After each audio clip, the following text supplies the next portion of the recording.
Este é o podcast Sobre um Dizer. Eu sou a Cauana Mestre. E eu sou a Licene Garcia. Somos psicanalistas e aqui conversamos sobre filmes, séries, literatura, coisas da vida. E claro, sempre com a psicanálise.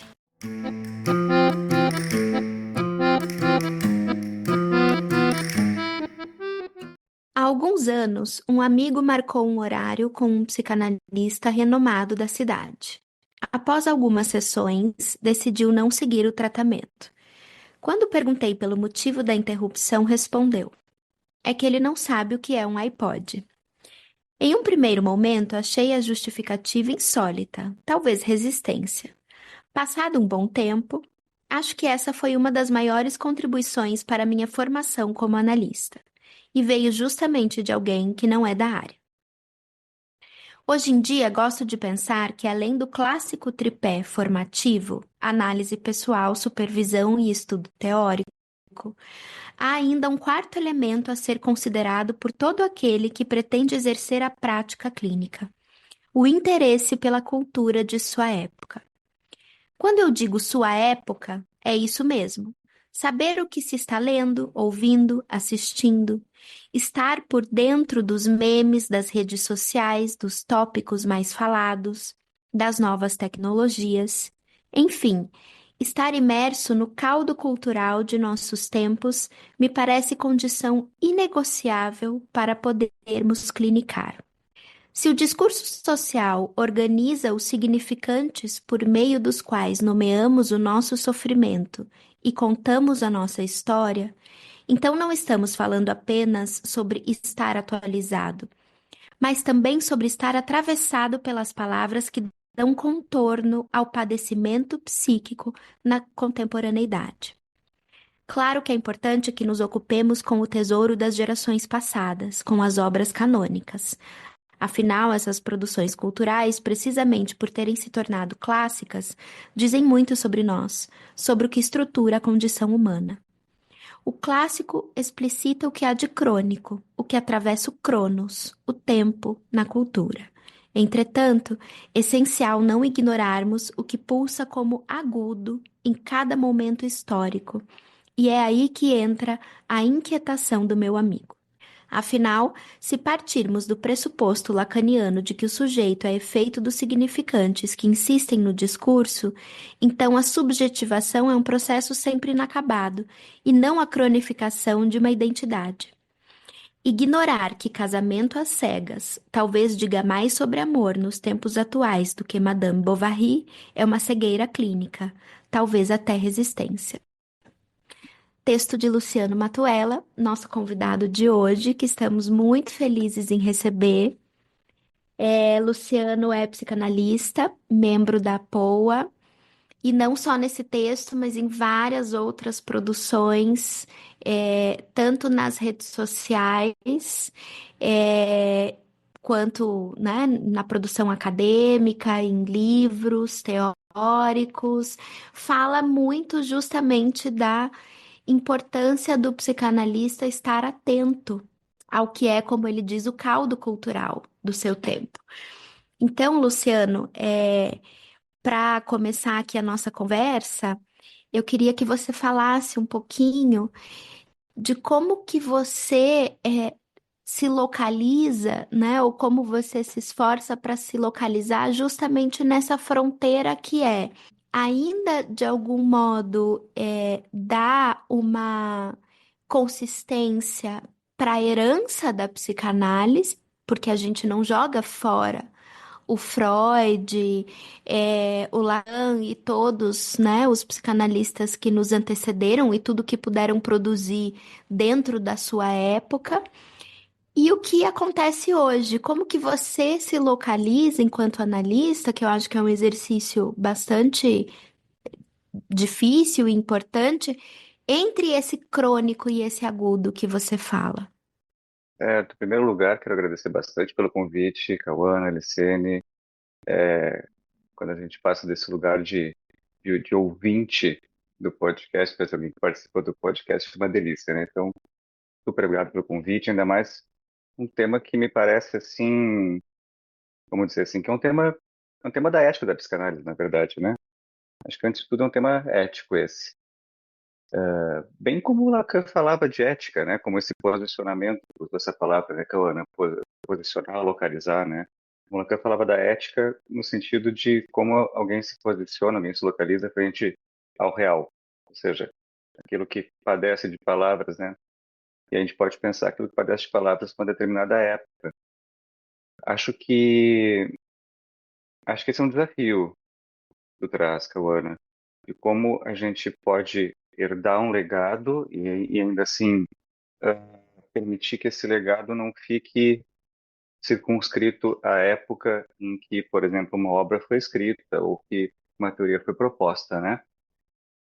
Nesse sentido, me parece muito interessante uma palavra que me acompanha há muito tempo, que é a palavra crise.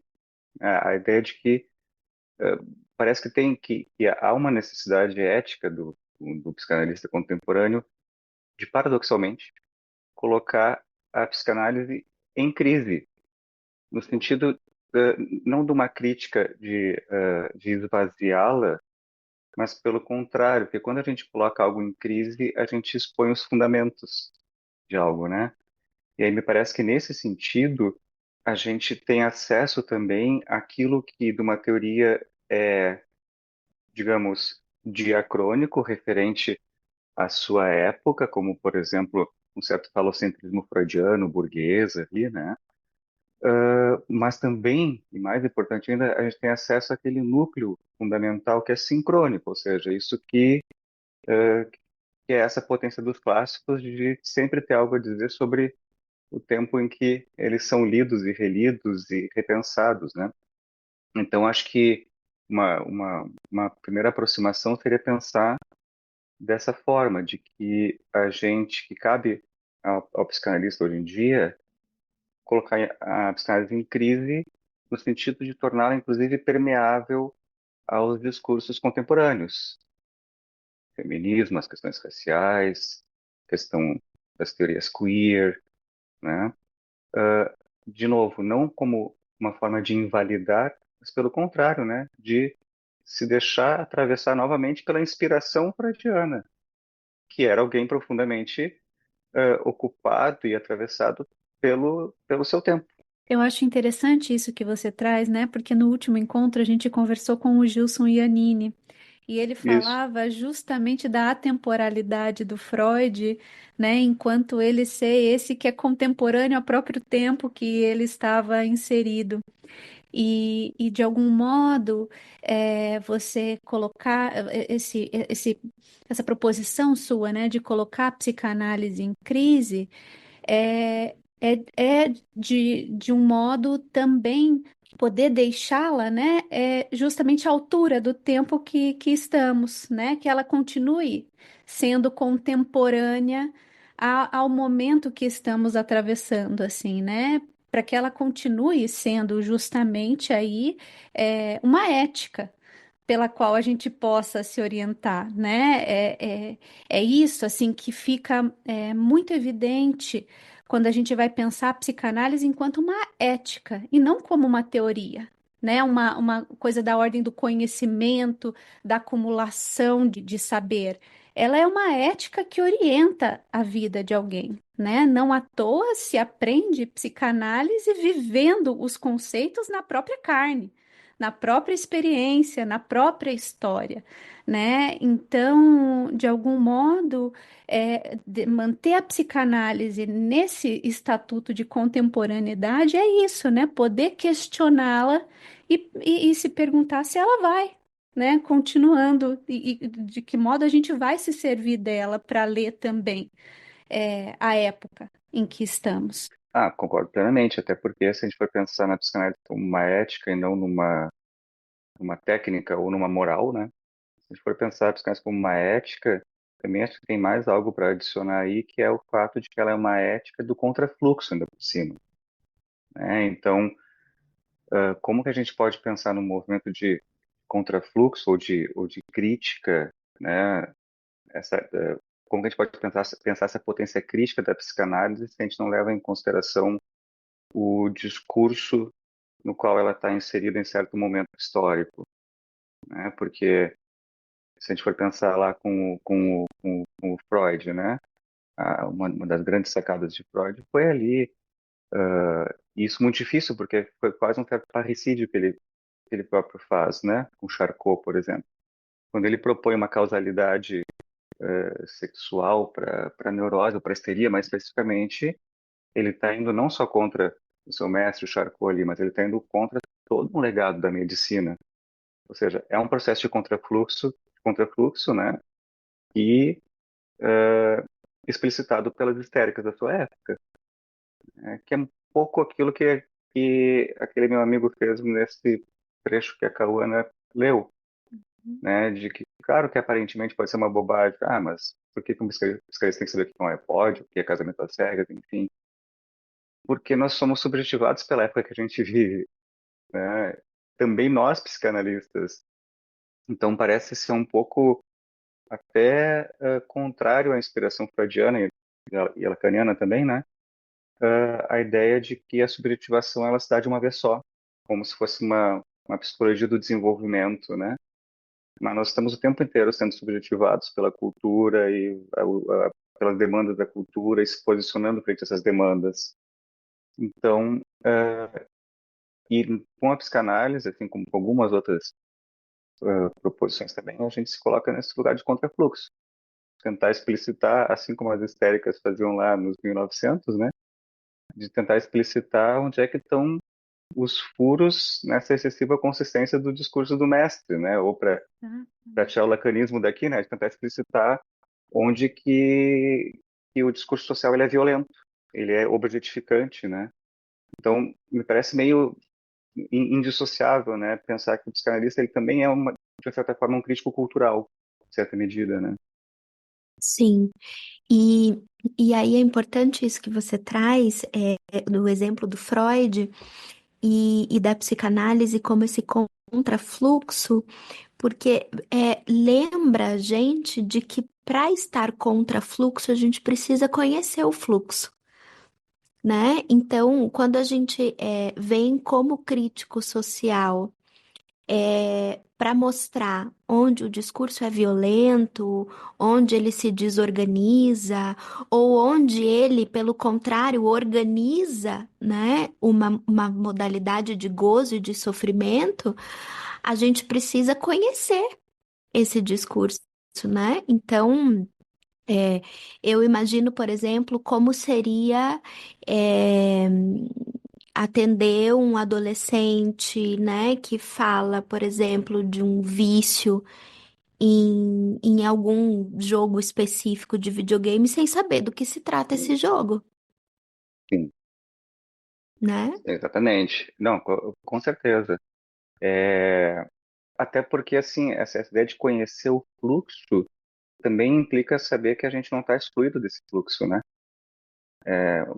Porque, bom, no contexto contemporâneo, por exemplo, né, em que a gente está frente a essa lógica neoliberal exacerbada, ou, enfim, sociedade do cansaço, que a gente chama como a gente queira chamar, né?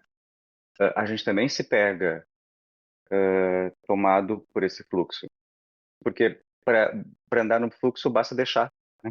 Ele nos leva, né? Então a gente também está subjetivado, está se ocupando, nós psicanalistas também, a gente não está de fora. É isso que eu quero dizer, a gente não está numa posição transcendental olhando para o mundo, nós estamos dentro do mundo, né?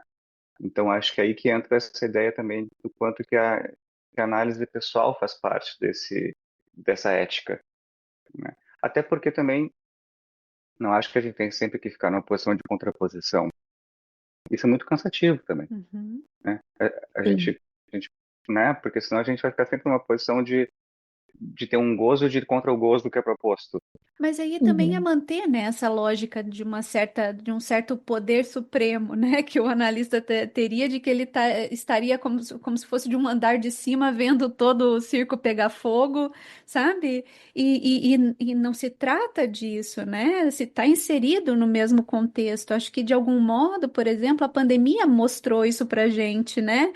Muito claramente o quanto ali diante daquilo que assolou todos, sem exceção, a gente precisou se ver ali tendo que se reinventar, com a nossa clínica, com a nossa formação, mas ainda assim atravessando a mesma coisa, né? E sem saber o que estava acontecendo, que o nosso analisante que estava falando das próprias angústias. Então, de algum modo, é muito importante isso, né? Nesse sentido de que como o poder aí, né, tá imerso nessa cultura, mas ainda assim saber em que ponto tomar uma certa distância até para poder saber escutar o que, né, seu analisante te diz assim.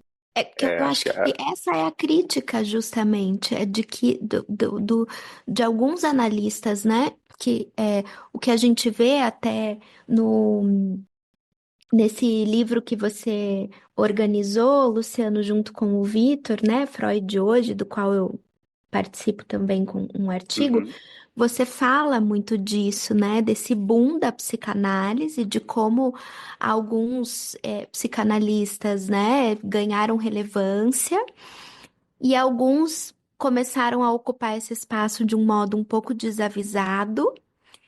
Então a gente tem de um lado essas figuras que às vezes talvez entrem demais, né? uhum, No caldo cultural sem poder tomar uma distância, e a Uhum. gente tem também os que tomam tanta distância que nem não conseguem nem saber do que se trata, como nesse Sim. caso que você traz no exemplo, né, do seu amigo. E aí eu acho que talvez a diferença, né, do psicanalista é que ele precisa ser capaz de estar imerso, mas podendo pensar alguma coisa, né? Ele uhum. consegue fazer quase que uma punção daquilo que se destaca, daquilo que se torna excessivo, né? Me parece um pouco isso, assim. Eu acho que sim, e acho que isso não é sem que ele também seja afetado por esse excesso, né? Acho Uhum. que esse que é o ponto. Porque eu fiquei pensando que não é à toa, né, que Freud chame a sua teoria de uma metapsicologia. E não é à toa que tinha um professor na faculdade, há 20 e poucos anos, que ele dizia uma coisa que era muito, que eu demorei para entender, assim. Ele dizia assim, não é que tu não entendeu um conceito. Quando alguém levantava a mão, ele dava psicopatologia psicanalítica para mim. Quando alguém levantava a mão e falava, não entendi esse conceito. Ele dizia, não é que tu não entendeu, tu não aceitou o conceito. Claro, a gente sabe que tem uma brincadeira, tem um xiste aí, né? Mas não é à toa que a psicanálise também seja tão difícil de ser lida e de ser estudada, né? Porque é uma metapsicologia, ou seja, é a gente produzindo conhecimento sobre a gente mesmo. E aí vai esbarrar nos nossos pontos, não gosto muito dessa expressão, nos nossos pontos cegos, né? Mas nossos Uhum. pontos de resistência, resistenciais, né? Então acho que essa ideia de pensar, de pensar como crítico, um psicanalista como crítico da cultura, implica também se permitir se ver caindo nesse fluxo. Digamos assim, talvez alguns psicanalistas naveguem, outros se afoguem nesse fluxo, né? Mas eu sempre tomei assim uma posição do psicanalista também na cultura, sempre foi pelo menos uma forma que eu tentei me posicionar quando, enfim, quando é chamado para escrever o texto, ou quando mesmo, né, um tema que tu trouxe aí, Cauana, das redes sociais, né? Eu acho que muito da nossa função é colocar uma vírgula no discurso do mestre, sabe? essa, essa posição a fim de a gente poder estar nesse lugar de ser convocado a colocar os contrapontos também, né? Quando alguma coisa parece tão consolidada, quando alguma opinião parece tão consolidada a ponto de estar naturalizada, acho que é muito Uhum. interessante, né? Os artistas também fazem isso, né?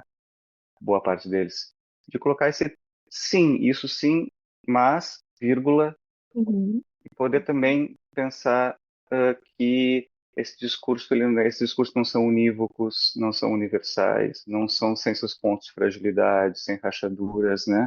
Então parece que essa colocação de uma vírgula no discurso, por si só já é muito potente, Sim. porque convida a quem nos lê, ou quem nos escuta, enfim, a se reposicionar frente a esse discurso. E quem escreve sabe que para colocar uma vírgula num texto, a gente precisa estar envolvido com ele, né? A gente Exato. precisa se deixar também afetar pelo texto, para saber onde vai a vírgula, porque não é uma vírgula qualquer em qualquer lugar, né? De maneira de poder quebrar um certo ritmo, né? Exato, É, é. Que é isso também, de fazer pausa, né? Eu acho que é, tem algo aí também, agora eu fiquei pensando numa coisa assim, né, dos psicanalistas que só pensam em psicanálise, na ah, psicanálise teórica, né? Como se a psicanálise fosse realmente sinônimo da produção teórica e basta. Então, né, como se a psicanálise não fosse viva, é uma coisa de. Também não se trata da gente ver e procurar a psicanálise em tudo, não é isso, mas é que se uhum. mostra, a subjetividade ela se dá a ver. Né? No casamento às cegas, nas séries que a gente assiste, nos livros que a gente lê, a literatura é uma fonte inesgotável, né? A cultura, no geral, é uma fonte inesgotável de psicanálise. Então, é, é, qual a resistência aí, né, dos psicanalistas que não conseguem entrar nesses espaços?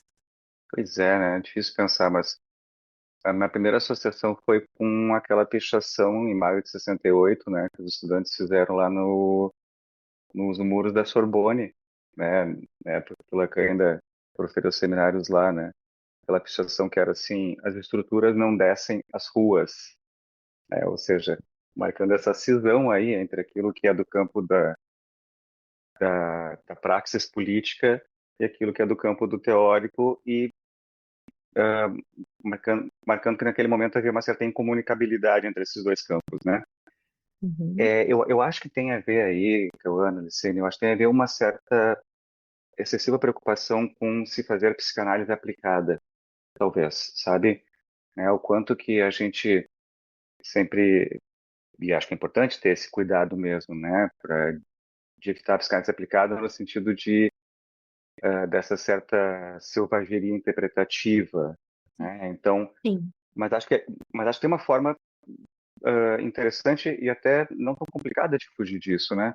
Que é, em vez de ir com o arsenal psicanalítico para fazer uma interpretação, por exemplo, no personagem de White Lotus, que seja, mas poder fazer o contrário, poder pensar o que aquele fenômeno da cultura pop interpreta a psicanálise, né? Ou seja, ir com a psicanálise não como uma ferramenta interpretativa, mas pelo contrário, se deixando interpretar pela cultura.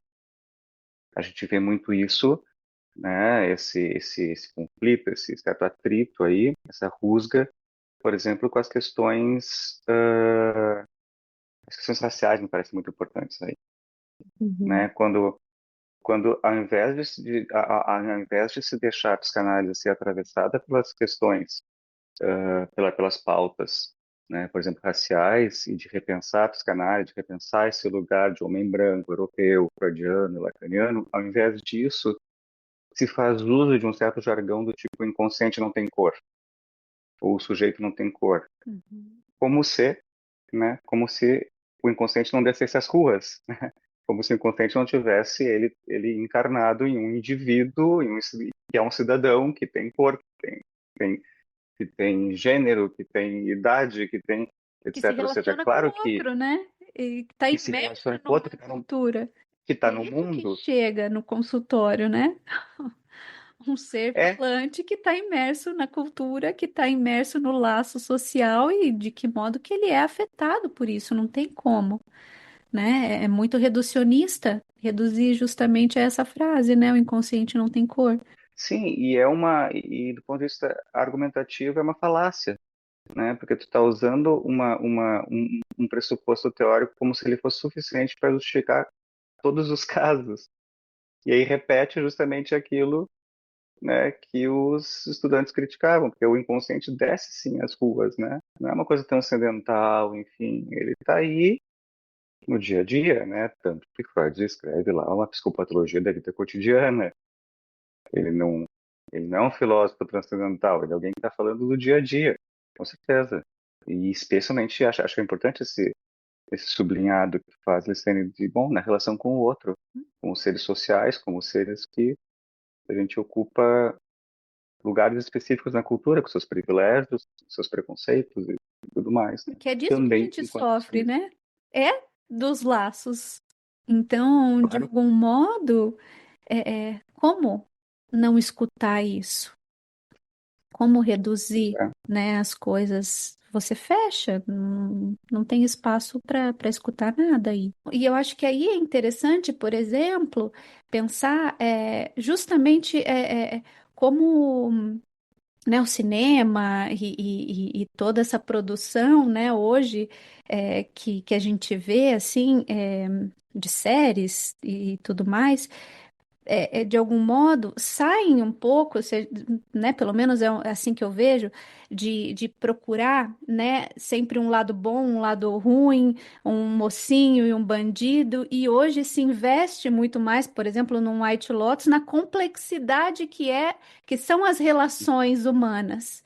Que não se restringe a ser bom ou mal, certo e errado, né? Mocinho, bandido, as relações estão muito além disso, são camadas muito profundas, né? São outras coisas que estão em jogo.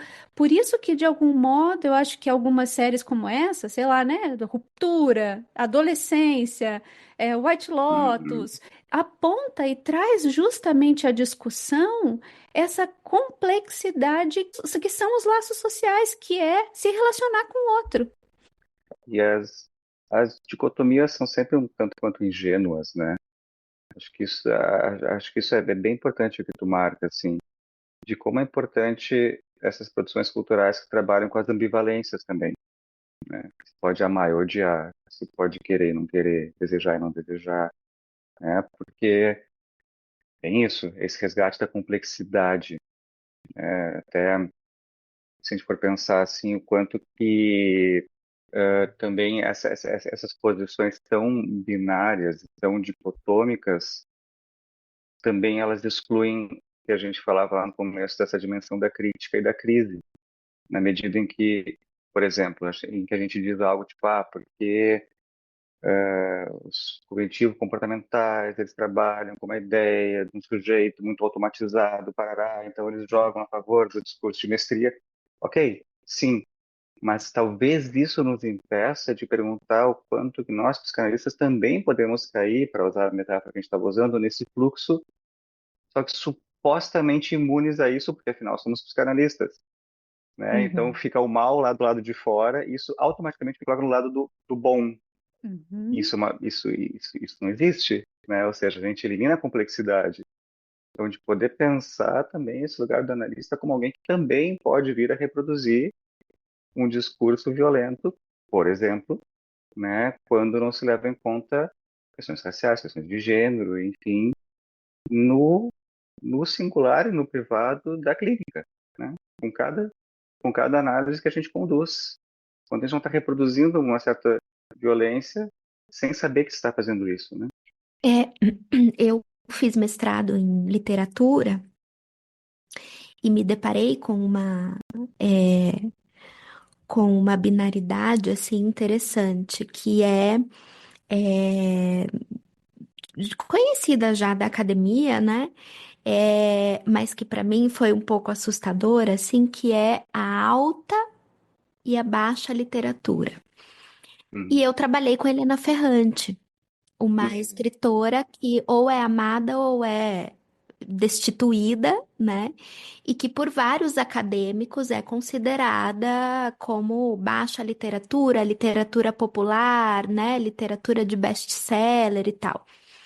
E aí, durante a pesquisa, eu fui, né, atrás de várias entrevistas e cartas e correspondências da Ferrante, e é muito interessante como, e eu acho que nisso ela tem muito a ensinar para os psicanalistas, ela brinca muito com isso, quando ela se serve justamente de formas de comunicação que sempre foram consideradas além de baixas, né, no sentido de pouca produção intelectual, também femininas, e femininas bem no nível, né, do Social, preconceito mesmo, nesse enfim, campo mais do social, exato, né? né? Isso. Então, por exemplo, né, ela se serve muito das histórias de folhetim, que eram as histórias contadas nos rádios e nas revistas que serviam as mulheres, né, casadas, donas de casa e tudo. E ela diz que ela se serve mesmo dessas estratégias porque foi com isso que ela aprendeu a gostar das histórias. E o alcance da obra dela, que eu acho maravilhosa, o alcance, do que ela consegue fazer quando ela se propõe a não recuar de escrever uma coisa que possa tocar o outro. Né? Que não esteja preocupada só com a forma, embora eu acho que ela, né? Na minha opinião, ela escreve maravilhosamente bem, não perde em nada na forma, mas eu acho que nisso ela tem muito a ensinar pra gente, né? De como é, então, a gente poder se servir do que aparece na cultura e não resistir a isso numa suposta superioridade, que eu acho que é pior lugar que o psicanalista pode cair, assim. Pelo menos para mim é o que é insuportável, né? Luciano, essa coisa também do lacanês, de achar que a gente precisa falar ou que a gente pode, né, falar em qualquer lugar, como a gente fala, num evento de psicanálise em que tem 10 psicanalistas lacanianos discutindo conceitos. Isso é de uma arrogância, né, infinita, assim. Eu acho, eu atesto e assino embaixo. Eu acho que a gente não só não pode, como a gente não tem esse direito, sinceramente falando, assim, porque por vários motivos. Mas um deles é justamente tendo a ver com o que nós falávamos antes da questão do contrafluxo. O fluxo é muito mais escutável, muito mais facilmente palatável do que o contrafluxo, né? Então, se a gente já está numa posição de contrafluxo no sentido de fazer uma crítica da cultura, e se a gente fizer essa crítica ainda usando um dialeto, friso aqui, né, um dialeto, né, incompreensível, que função que tem essa crítica? A quem que vai chegar essa crítica, né? De que Uhum. adianta, né? De que adianta a gente fazer uma, uma crítica sobre os amores contemporâneos, sobre as formas de enlace amorosos contemporâneos, para usar o exemplo do trecho que tu leu, né? Usando Madame Bovary. Tudo bem, é óbvio que Madame Bovary diz algo do sincrônico aí dos amores, né? Sim. Mas as pessoas em geral não estão lendo Madame Bovary agora. Elas estão assistindo a novela das 9. Elas estão lendo os folhetins, etc. Então, a quem que a gente quer que chegue a nossa crítica? Porque se a nossa crítica chega só entre aqueles que já estão conosco, do nosso lado, esses 10, 12 do evento psicanalítico, isso não é uma crítica, isso é um pedido de reconhecimento, né? Tipo, vejam que maravilhosamente bem eu falo o nosso dialeto. E aí me parece que Uhum. aí a psicanálise perde completamente a sua potência política, né? No sentido de como a Licene falava, né? De fazer alguma coisa reverberar aí no discurso social, na polis.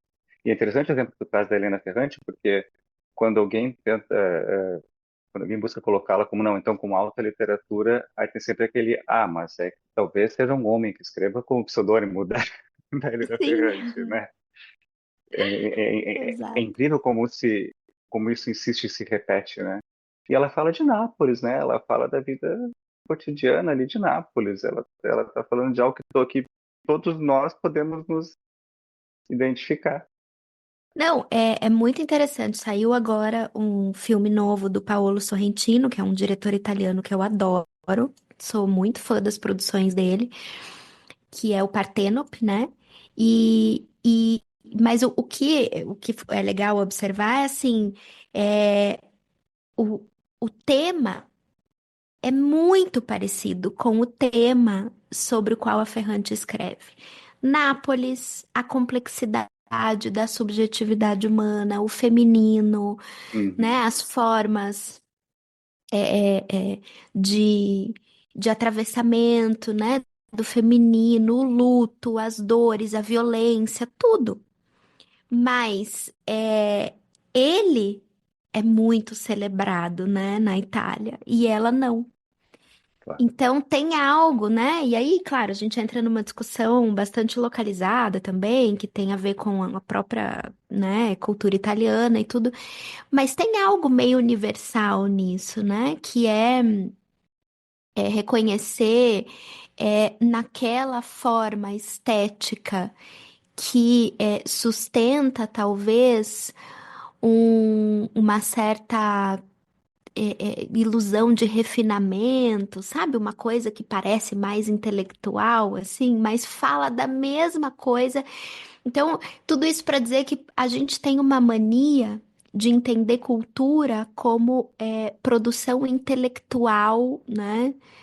Uhum. De nível reduzido, né? No sentido de que é para poucos, quando na verdade a cultura é tudo. A cultura é o funk, a cultura é o samba, o pagode, o casamento às cegas, o Big Brother, né?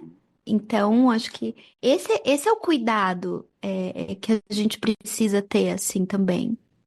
Porque eu fiquei pensando, né? Porque se a nossa escuta, a nossa atenção é flutuante, né? Será que caberia a nós escolhermos quais partes do discurso do grande outro escutar, né? Pensando cultura como né, nessa linha de raciocínio, né, que está trazendo, Sim. né? Pensando a cultura como esse discurso do grande outro também, né? Bom, porque o que faz com que se privilegie alguma produção cultural em detrimento de outra? É claro, isso não explica que a gente possa ter nossas preferências, enfim, essas preferências a gente sabe que estão alicerçadas em pontos às vezes bastante obscuros para Eu nós acho mesmos, que inclusive. eu diria mais assim, quem garante que isso é produção cultural e isso não é, né? De algum modo de Pois dizer é. o que é e o que não é uma produção cultural. Porque daí De novo, a tudo gente... que a Cauana tá falando, né? Porque daí entraria quase como nessa discussão que cultura é feita por, né, intelectuais dentro da universidade, em sua maioria também homens, né? Que discutem Sim, ali, ficam em torno de um tema, discutindo, elocubrando, e tudo que tá fora é descartável. Então, bom, quem diz, quem que garante o que é e o que não é? Quem que sanciona e valida isso? E acho que exato. a gente Não, pode até mas redobrar essa questão. Não, não, desculpa, só para, né, só fazer um parênteses no que a Alice está falando, que a gente pode redobrar essa questão de perguntar quem é que diz que é psicanálise ou não também, né? exato, né? Que é uma questão que eu vejo e eu e a Elicene, a gente conversa muito sobre isso, né? Que aí tem, então, alguns. Eu vou usar perfis de psicanálise, porque geralmente estão nas redes sociais, né? Mas perfis de psicanálise que vêm dizer o que é a psicanálise. E aí tem outros perfis de psicanálise que vêm dizer o que aquilo não é a psicanálise, mas aí estão dizendo o que é a psicanálise também, né? Do mesmo modo, assim. É, e aí vale lembrar que o próprio Lacan, e não sei, mas ouso dizer que o Freud, embora eu não tenha tanta certeza, mas o Lacan sim, nunca disse categoricamente o que é a psicanálise. Ele Uhum, nunca respondeu isso, uhum, né? Inclusive, tem uma fala dele em que ele diz que haverá psicanálise enquanto houver um analista. uhum, Ou seja, né? Ele associa é, é, radicalmente a psicanálise à prática clínica. Então, mas o que é a psicanálise ele nunca disse. Então, esse é um cuidado. E aí, só pensando nisso que a Licene falava, de que como a gente vai dizer e garantir o que é cultura e o que não é cultura, tem a discussão da arte também. Quem vai dizer o que é arte Uhum, e o que não é arte? E aí, só para dar um exemplo, eu recentemente fui assistir a peça do Gregório do Vivier, O Céu da Língua, uhum, que é imperdível, recomendo muito. E aí é assim, saiu assim, o Guairão lotado, né? Quase 2.500 pessoas. Todo mundo muito tomado pela peça e pelo humor e pela genialidade mesmo de como ele brinca justamente com isso que a gente está falando. Então ele traz Camões. E ele traz o funk, ele traz a música popular e ele traz o xiste, né? A brincadeira e as falas da filha. E aí eu fiquei lembrando de que no festival do ano passado eu fui assistir uma peça que era de um grande crítico literário que tinha escrito o texto, e era uma peça assim que eu não sou crítica de teatro, também não posso dizer se é bom ou ruim, mas foi insuportável. É, um terço do teatro saiu antes de acabar. E eu não tenho dúvida de que o texto era muito bom e belíssimo, mas assim, não falou com ninguém. Ou falou com. Deve ter falado com a primeira fila, né? Uhum. Então, assim, qual é o. Né? É isso que a gente está falando. Quem é que garante? Talvez uma resposta seja: cada um fala por si. Acho que sim. A minha esposa, ela é de Curitiba, né? Então a gente também teve nos dois últimos festivais de teatro, a gente teve aí também. E com relação à peça do Gregório, aqui em Porto Alegre, quando ele veio para cá, a gente teve que tomar uma decisão muito difícil, que foi escolher entre ir no Gregório ou ir no King Kong Fran. A gente foi na King Kong Fran, aí perdemos o Gregório, a gente achou que a gente ia conseguir assistir em Curitiba, não conseguimos. Mas concordo muito contigo, assim, porque também no ano passado, também no Festival de Teatro aí em Curitiba, a gente também foi uma peça super badalada, com uma grande peça do evento, enfim, com um grandíssimo ator, talvez nossa última peça, e foi um saco, Uhum. muito chato, né? A gente saiu com uma sensação de que, puxa, nada ali nos pegou muito, né? Mas acho que isso tem tudo a ver com o papo que a gente está tendo, né? Porque também esse lugar de quem diz quem é, o que é arte, o que não é arte, o que é cultura, o que não é cultura, o que é psicanálise, o que não é psicanálise, né? De novo, tem a ver com um certo lugar de se colocar um fora do discurso, né? Fora da cultura, e dois, parece que tem um pouco uma coisa assim de querer se ver como o filho preferido do Freud, sabe? Como essa coisa assim de quem vai Uhum. guardar o verdadeiro tesouro que foi herdado, enfim, né? Numa certa suposição de que É possível de salvar o conservar. pai. Exato, ainda ou conservá-lo ainda por cima, né? É como se fosse possível embalsamar o pai, eu acho, né? Quando me parece que é Sim. muito mais respeitoso, justamente o contrário, né? De poder, aí os lacanianos, né? Fazer uso do pai, né? É Uhum. muito mais interessante a gente poder ver o que tem ali de inspirador para que a gente possa manter algo vivo e não Exato. embalsamar, né? Os canais, é muito mais respeitoso isso, né? E aí acho que é o que a Cauana diz, aí é um a um, porque que cada um quer embalsamar ou quer, ou quer fazer o que quiser com o pai, Por aí isso se que a gente atravessar. volta no início, né? Que a psicanálise é uma ética. Ponto, né? Exato. É isso. É, Como cada um vai se organizar, né? Com amor, desejo e gozo na própria vida. Esse é o enodamento que é sempre singular. O que cada um vai fazer com isso? Só ele até Exato. porque se a gente, não, até porque se a gente for pensar, né, a coisa mais a frio, assim, psicanálise é só mais uma palavra entre tantas, né? Vai ser bem lacaniano aqui. É só mais uma palavra entre tantas, é só mais um significante entre tantos, digamos. Agora, por que que essa palavra entra na minha vida, na tua, Lisandro, na tua, Cauana, Uhum. ou de quem está nos ouvindo, né? Por que que essa palavra entra e ganha uma certa relevância a ponto de organizar todo um circuito em torno dela que faz a gente estudar, a gente clinicar, a gente ir em eventos, a gente está aqui gravando um podcast. Uhum.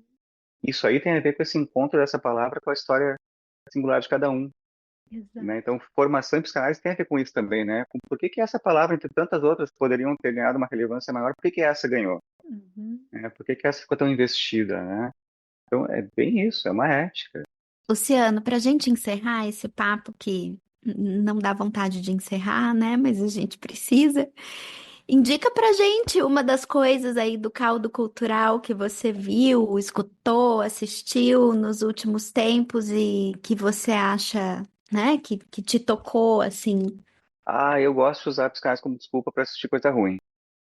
Eu Ou coisa que pode. amo usar, eu Né? amo isso. Eu já falei pra Né? Ana, nossa, A Licene é casamento a time e casamento às cegas também. Mas nossa, com Igual você. certeza. nada. Mas com certeza. Não, né? Porque a gente pode dizer assim, não, mas é que é um campo de estudo, é uma pesquisa antropológica, né? E o bom é que Não, tem mas de tem vários que. países, assim, e aí você vai Tem de vendo vários, também, e daí isso. você vai vendo as As diferenças, diferenças, sabe? né? É muito interessante. Sim, a gente está vendo o Sueco agora. A segunda temporada do Sueco tá maravilhosa, a segunda temporada do Sueco. É, é um Mas então, acho acompanhamento, gente, não tem como perder. não seria condizente com o nosso papo até agora se eu fosse dar uma indicação de alguma coisa extremamente, supostamente elevada ou intelectualizada, né? Mas assim, né? Tipo, eu brincava quando eu dava aula em graduação, eu brincava com os alunos dizendo assim, olha, não adianta nada você estudar psicanálise na época daí, né? Sem saber, sem se perguntar pela importância da Lady Gaga no mundo, né? Então, Uhum. acho que acho que hoje em dia não sei, acho que esses reality shows, que chamam de reality shows ruins, né? Eu acho que eles valem a pena mesmo ser assistidos, né? E não precisa muita justificativa aí de estudo antropológico, né? É divertido. Sabe, eu acho que a gente também, especialmente dentro desse campo psicanalítico, onde todo mundo tem que fazer esse semblante de tão sério e muito bem Culto. composto, né? E culto, né? Uhum. Acho que a gente às vezes perde essa dimensão de que a cultura também pode ser diversão, né? É. Quando a gente fala de cultura, a gente não está Sim. falando só de coisas que nos edificam ou nos fazem pessoas, muitas aspas aqui, melhores ou algo do tipo, né? A gente perde essa dimensão. Olha, eu confessando aqui, eu sou um profundo amante de ficção científica, por exemplo. Adoro ficção científica, né? E tá, dá para tirar todas as implicações filosóficas, etc., mas não, porque eu gosto mesmo, né? Então acho que essa indicação cultural, assim, de pensar nesses reality shows, tipo os casamentos às cegas, tem aquele que é maravilhosamente ruim, que é aquele verdade ou consequência, uma coisa assim. Sim, esse é esse é muito bom. Ele é espanhol, né? Ele tem espanhol, mas tem o polonês também. Ah, Que daí é um reality que colocam lá, tipo um polígrafo, uma coisa assim, para ver e se é verdade ou falsidade. Mas os tem uma coisa muito casais. interessante nesse. Os casais, isso. Mas algo muito interessante, que eu acho que diz muito sobre o nosso tempo, nesse especificamente, que acho que é Amor ou Consequência o nome, né? É, E é uma coisa assim, que as perguntas que são feitas não são só, tipo assim, você já traiu o seu namorado, você já pensou em trair, você já pensou em Uau. transar com uma é, outra pessoa. Isso é muito interessante de pensar uhum, essa tentativa de controle do pensamento e da fantasia, né? Sim. exatamente. Né? Então acho que fica aí essa indicação do amor ou O consequência, que tem consequência. Disponível ou na Netflix. consequência. Na Netflix tem a versão polonesa e espanhola. Eu e o Rodrigo, a gente assiste demais essas coisas, a gente adora. Nova E temporada. Casamento às Cegas também é Netflix, né? Netflix Netflix. também. Tá. É. Todos os países, todas as. Todos os países. Tá bom. É isso então, gente. É Ótimas isso. dicas. Luciano, mais uma vez, muito Obrigada, obrigada por falar Luciana. com a gente. Foi ótimo. Foi Prazer todo maravilhoso. meu. Alegria toda minha, imagina. Um Tchau, abraço. tchau. Tchau. Abraço.